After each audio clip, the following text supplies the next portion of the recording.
uma palavra que todos conhecem muito bem. Buscai primeiro o reino de Deus e a sua justiça. E as demais coisas, outras coisas, vos serão. Irmãos, todo mundo quase sabe isso de cor, né? Mas quantas e quantas vezes nós ficamos assim, duvidosos, né? E não largamos a rede, como disse o irmão. Não abandonamos certas coisas, né? Não desapegamos. Irmãos, essa palavra ela é muito poderosa, ela é poderosa.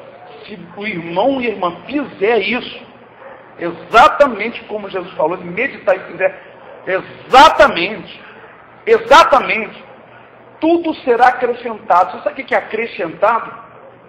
É um acréscimo de algo que está faltando na sua vida. Isso envolve as coisas espirituais e as coisas materiais. Tudo. Essa palavra ela tem um poder tremendo, é promessa. Jesus não lançou isso assim, uma palavrinha, não. Ele deixou escrito para você pensar, se você buscar o reino e a justiça. Agora, estude o que é buscar o reino e a justiça. Se o irmão e a irmã entender o que é buscar o reino de Deus e a justiça dele na sua vida, aí vai cumprir a palavra. Então, ao invés de fazer um jejum para Deus abrir uma porta de emprego, não sei o que lá, busca o reino e a justiça. Mas a gente fala e a gente percebe que existem irmãos que infelizmente estão capengando. Sabe o que é capengando? Mancando, né? Não conseguem andar perfeitamente na obra.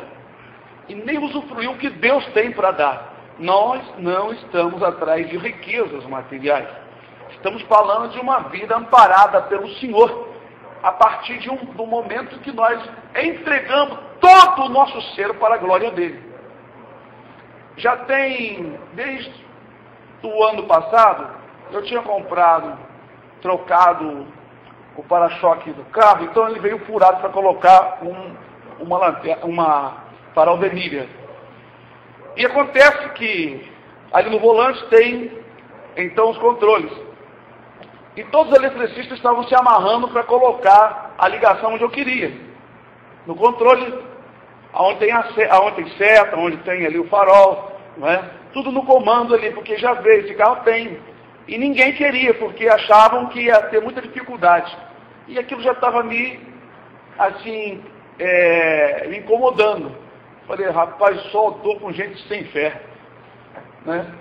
Aí, por fim, voltei de campo, Senhor, eu preciso fazer a vistoria de carro, eu preciso ligar isso, porque eles pedem para mim, tem que funcionar. Se não tem, tudo bem, mas tem que estar funcionando. Né? Aí, essa semana, eu clamei ao Senhor, Senhor, me abençoará, me mostrará, Senhor, terei êxito. Fala comigo, e o Senhor me deu uma palavra de bênção. Eu pedi uma palavra de bênção. Então, irmãos, é comigo mesmo. Comecei a tirar o volante, né? O volante não saía, esse volante como é que sai? Isso não sai. Tirei o parafuso, não quer sair, estava duro. Aí saiu, opa. Saiu, tirei o comando inteirinho, irmão. Estava lá os 2 fiozinhos saindo da onde eu queria. Aí peguei uma lâmpada com uma pilha, botei 2 fios para testar, né? Já que eu não tenho aparelho, não sou técnico de eletrônica, né? Aí coloquei, rodei o comando, acendeu. Falei, opa, é aqui mesmo. E ali, irmãos, graças a Deus, não terminei, porque faltou 2 pluguezinhos para colocar nas lâmpadas, né? Mas está tudo ligadinho. Então as demais coisas serão acrescentadas. Estava faltando isso ser acrescentado. Mas ao invés de ficar o tempo todo preocupado com isso, descansei no Senhor. Então o Senhor, Ele é muito maravilhoso. Ele manda nós prová-lo. Saber que Ele é bom. Mas nós somos muito preguiçosos e relaxados e na verdade, deixamos de lado as coisas do Senhor e nos preocupamos muito com neto, com neta, com filho, com filha, com marido, com mulher, com casa, com carro, com bicicleta, com carrinho de bebê. Né? Nos preocupamos muito com televisão, com computador, com roupa, e ficamos com a cabeça cheia dessas coisas. Aí o que acontece? O coração fica entupido de espinhos. Vocês sabem que os espinhos, Jesus diz que são os cuidados da vida, a sedução das riquezas e dos prazeres. Quanto mais as pessoas buscam isso, mais ficam sem essas coisas. Mais ficam sem essas. Jesus que disse, aquele que quiser ganhar esta vida, vai perder. E quanto mais você amar o dinheiro, menos você vai ter. Porque o devorador vai sai comendo. Quanto mais você vê, ele vai apanhando. Agora, quando você tira o seu coração dessas coisas e busca primeiro o reino de Deus e a sua justiça, essas coisas acrescentadas. Daqui a pouco está sobrando um trocadinho, engraçado, como sobrando assim. Oh, Senhor, muito obrigado. Não é? Já vou lá fazer aquela visita. É assim que o Senhor faz. Não é? Porque, irmãos, Satanás procura colocar dentro de nós preocupações. Às vezes eu falo com os irmãos no lanche de sábado, depois da faxina, né, nós estamos conversando às vezes sobre comida, essas coisas. Eu sempre digo para os irmãos que sal não aumenta a pressão. O que aumenta a pressão é a preocupação. Eu como sal à vontade, irmãos, e a minha pressão é baixa. Sabe por quê? Quando eu vou dormir, eu me desligo do problema. Me desligo de tudo. E aconselho os irmãos a usar o sal grosso, tá? Que esse sal beneficiado aí não é bom para a saúde. Ontem estava ouvindo um doutor muito conceituado falar que esse açúcar refinado não presta. Não use. Ele é morto, um açúcar morto. Só tem sacarose, ele não tem mais as propriedades que veio. O bom é açúcar, né, de rapadura ou o açúcar cristal. Então o que acontece? Porque passa por muito benefício, vai sendo mexido e vai saindo as propriedades. Não é? Até deu dica sobre também as águas, águas que vêm nos garrafões. Esses garrafões que são transportados por caminhões, quando o sol bate nele, o material plástico solta para dentro da água uma substância tóxica que contamina as pessoas. Todas as águas minerais não prestam. Só vendida de garrafa de vidro. E é verdade. Vocês pegam uma garrafa com água, deixa no sol, deixa esfriar, depois bebe a água. Bebe antes, depois você bebe depois. Não, mas ele pegou meia hora do sol quente. E chegou a uma certa temperatura, o plástico, esses garrafas PET, esses garrafões, soltam isso é uma propriedade, uma química que se mistura na água. Isso tem sido estudado e muitas pessoas sabem. Então, amados, o Senhor vai acrescentando a nossa vida. Acrescenta materialmente, porque você conhece certas coisas que você não conhecia. E o Senhor vai te libertando. E isso é muito importante para nós. Às vezes as pessoas estão doentes, bota a culpa nisso, bota a culpa naquilo, mas é preocupações. A mente está cheia. Aí, come um pouquinho de sal, a pressão vai lá em cima, é claro. Toma um pouquinho de café, a pressão vai lá em cima. Agora, muita paz tem aqueles que lhe obedecem. O Senhor dá paz em tudo. Ele abençoa a sua água, Ele abençoa o seu sal, Ele abençoa o seu açúcar, Ele abençoa tudo. Ele vai te instruindo e vai te orientando. Então, as doenças são bem menos. Satanás inverte, mas ele cai por terra. Um dos piores problemas dos seres humanos são as preocupações, é estudado isso. Olha, irmão, a ciência já descobriu isso. Por que Jesus manda nós confiar nele? Para nós termos paz. Por que manda nós lembrar dos feitos dele? Para nós termos segurança e paz. Quando você medita na palavra, medita nos milagres, medita no que Deus fez na sua vida, você tem mais paz. E você tendo mais paz, você tem mais saúde espiritual e material. Irmãos, o exercício, mas é tão difícil, né? Deixar de pensar no problema, né? Para pensar em Deus, né? Pensar em entregar, ganhar uma alma, salvar alguém. É difícil, né? Posso todas as coisas naquele que me fortalece. Irmão, criança, filhinho, filho grande, nada disso pode impedir a obra da sua vida. Se você romper qualquer barreira que o inimigo coloca no seu viver, Deus vai honrar a você. Ele faz essa promessa e tem feito na vida de milhares. Eu tenho visto testemunhos de Deus tirar a pessoa lá do meio da pobreza, da mendigaria. Irmãos, coisas terríveis, de repente essas pessoas tornam-se pregadores e testificadores da palavra, e Deus vai rompendo as barreiras, eles vão indo com o Senhor, e coisas acontecem tremendas. Tudo porque as pessoas creram no Senhor, e agora são vitoriosos contra as dificuldades e as barreiras que eles enfrentavam, né? A irmã Bárbara hoje logo me saudou com uma palavra, né? Ela nem me cumprimentou, disse, pastor, quero uma palavra aqui. E aquilo ficou na minha mente. Eu quero ler com os irmãos, Ezequiel 17, né? Foi a palavra que, hoje, pela irmã Bárbara. A irmã Bárbara e a irmã Miriam realmente estão meditando bastante na palavra. E eu tenho que estar atento, daqui a pouco eu estou me enganhando aí. Né? Eu tenho acompanhar, senão não vou conseguir. Ezequiel 17, mas eu vou ler somente. É porque aqui, irmãos, está falando sobre comparações, né? Mas tem uma parte aqui do capítulo que é muito importante. Aqui está falando sobre o rei de Babilônia, o reinado de Faraó, o rei de Faraó, o povo de Israel nos seus pecados, né? Mas o Senhor, no finalzinho, dizendo que o que ele vai fazer, na verdade já começou a fazer. Mas quando eu concluir todas as coisas, todos saberão que ele reverdeceu a árvore seca e fez secar a árvore verde. Quer dizer, ele vai abater os soberbos e os rebeldes obedientes e vai elevar os humildes, né? Vamos ler aqui o versículo 22, que diz assim: assim diz o Senhor Jeová, também eu tomarei o topo do cedro e o plantarei do principal dos seus renovos, cortarei o mais tenro e o plantarei sobre um monte alto e sublime, no monte alto de Israel. Então está falando de uma pessoa, você já sabe quem é essa pessoa, é o Senhor Jesus.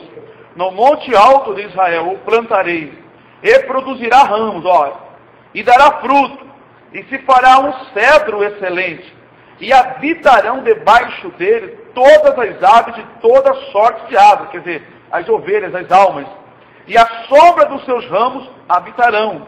Lembra do Salmo 91?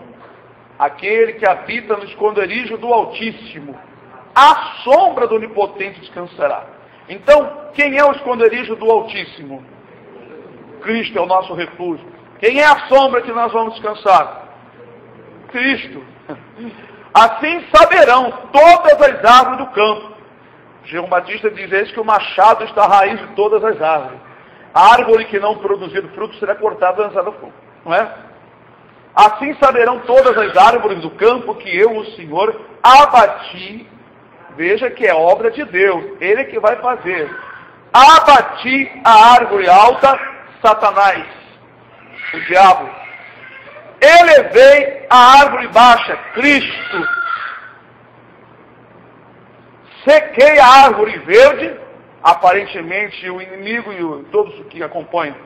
E fiz reverdecer a árvore seca. Eu até citei para a Bárbara, quando Jesus estava sendo levado para a crucificação, e as mulheres choravam, e Jesus disse assim: filha de Jerusalém, chorai por vós mesmos. Se ao lenho verde faz isso, que se fará o seco? Né? E fiz reverdecer a árvore seca. Eu, o Senhor, o disse, o farei. Pode sentar. Nós então podemos lembrar do que o Senhor fez lá com a vara de Arão. Viu, irmão Bárbara?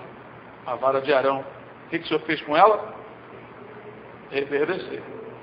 Dando uma demonstração que a vara representa, né, a autoridade do Senhor na vida da pessoa.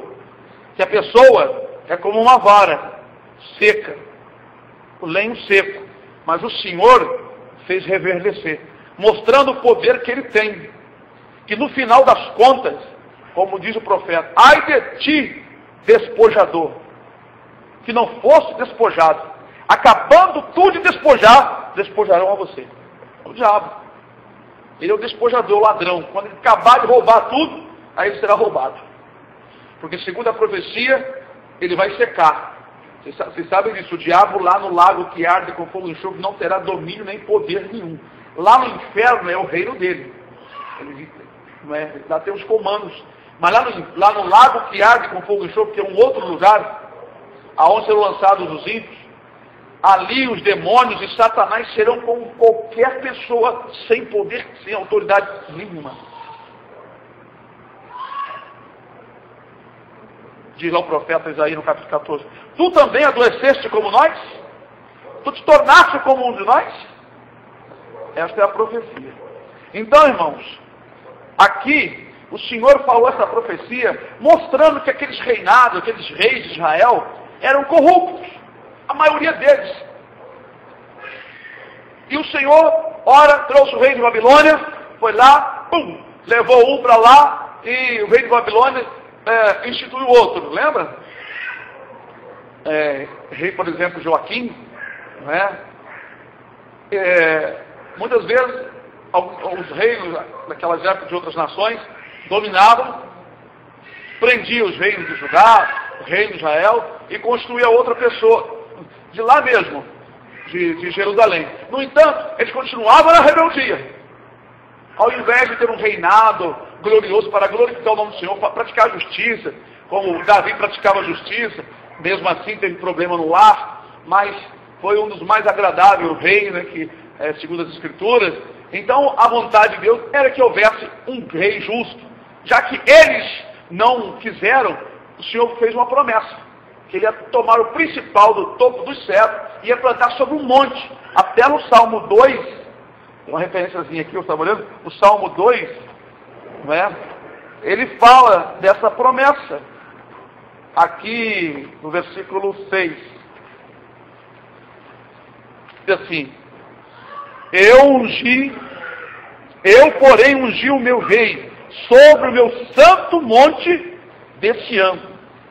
Eu porém ungi o meu rei, né? Aqui diz assim, versículo 23 de Ezequiel 17: no monte alto de Israel o plantarei, e produzirá ramos, e dará fruto. Então, quer dizer, o Senhor disse que ia plantá-lo sobre um monte alto. Ele, Cristo, também é um monte. E ao mesmo, em outras profecias, ele é comparado como um cedro plantado sobre um monte. Não é? As profecias, às vezes, não são tão parecidas, mas usam termos diferentes. Por isso que muitas pessoas não conseguem entender. Mas Jesus não é o monte, então o cedro é ele, vai sobre o monte. Depende do lugar da profecia. Depende da palavra que você lê. A água representa demônios. A água, dependendo da escritura, representa os povos, nações, tribos e língua. Em alguma escritura, a água representa o Espírito Santo. Em alguma escritura, a água representa a palavra. Então, dependendo do texto que se lê, é que Deus vai dar um entendimento. O que Deus está falando? Ele usou, por exemplo, o fermento. Jesus falou assim: guardai-vos do fermento. Jesus disse. Depois, em outra escritura, Jesus disse: o reino do céu é comparado ao fermento. Então, duas vezes é usado o fermento. Fermento como símbolo de coisa ruim e o fermento como símbolo de coisa boa. E agora? E a serpente? Nós temos na Bíblia a serpente maligna, representando o diabo. E temos a serpente benigna, representando Cristo. Assim como Moisés levantou a serpente no deserto, assim o Filho do Homem será levantado. Aí. E todos atrairei.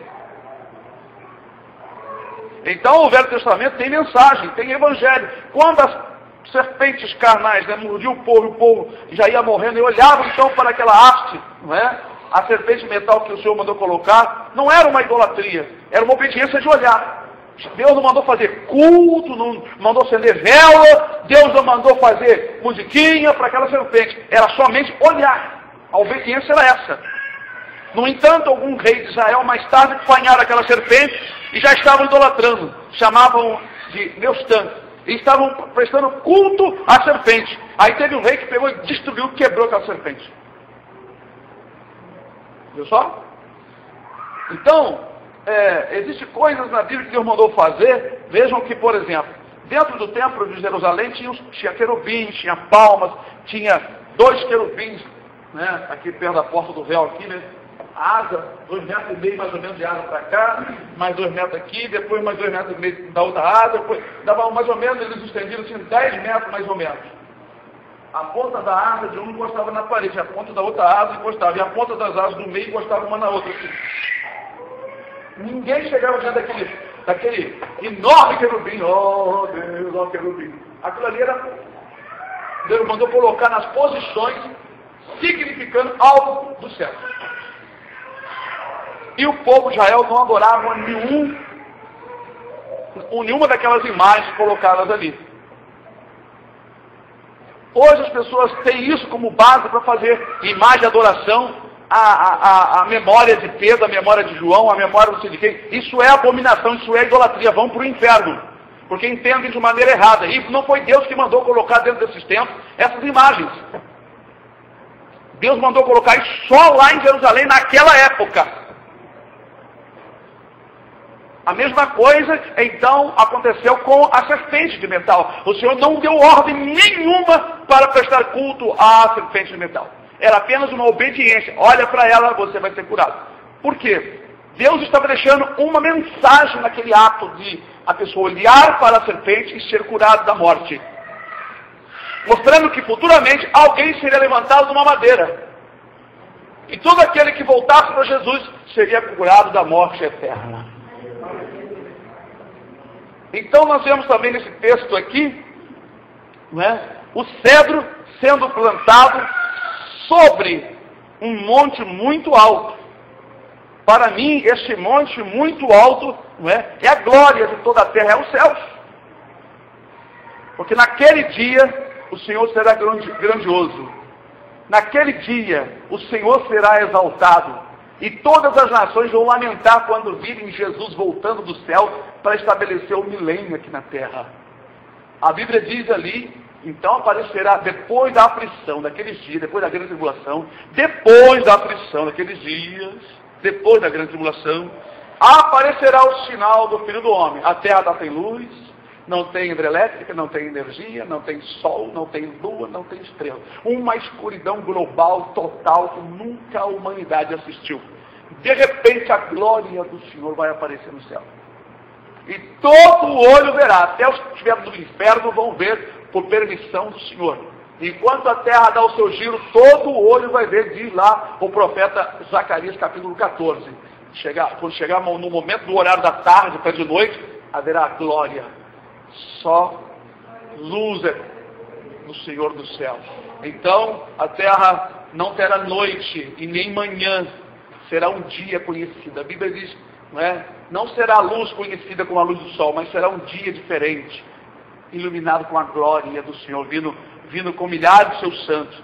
E os sobreviventes daquela aflição que restaram das nações vão lamentar pela perda, pela escolha errada, porque ficar do lado do diabo, marcado com o sinal da besta. Vão lamentar vendo Jesus vindo com grande poder e grande glória. A Bíblia diz que eles vão lamentar. Pode ler lá em Mateus 23, 24.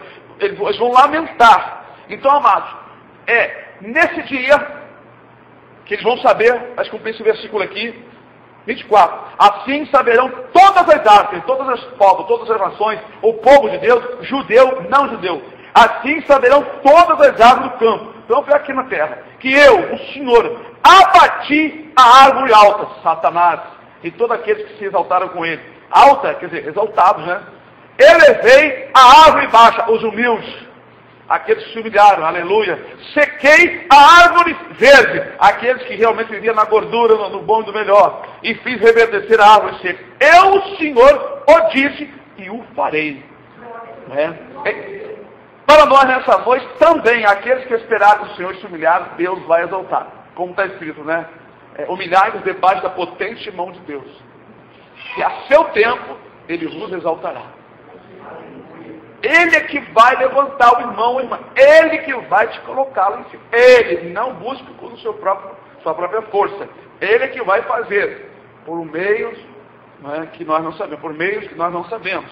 Então, amados e queridos irmãos, a esperança nossa é no Senhor. A nossa confiança deve ser nele. Pois o Senhor tem autoridade e poder. Pode fazer coisas que nós não imaginamos. Todas as vezes que pedimos algo ao Senhor, Ele dá além do que você pediu. Pode contar para Ele, pode observar na sua vida. Tudo que o Senhor já te deu até hoje, Ele te deu além do que você imaginou. Isso disse o apóstolo Paulo, poderoso é Deus para nos dar muito mais abundantemente, além do que pedimos ou do que imaginamos. Isso é verdade. E o nome é glorificado por isso. Amém, irmãos? Amém.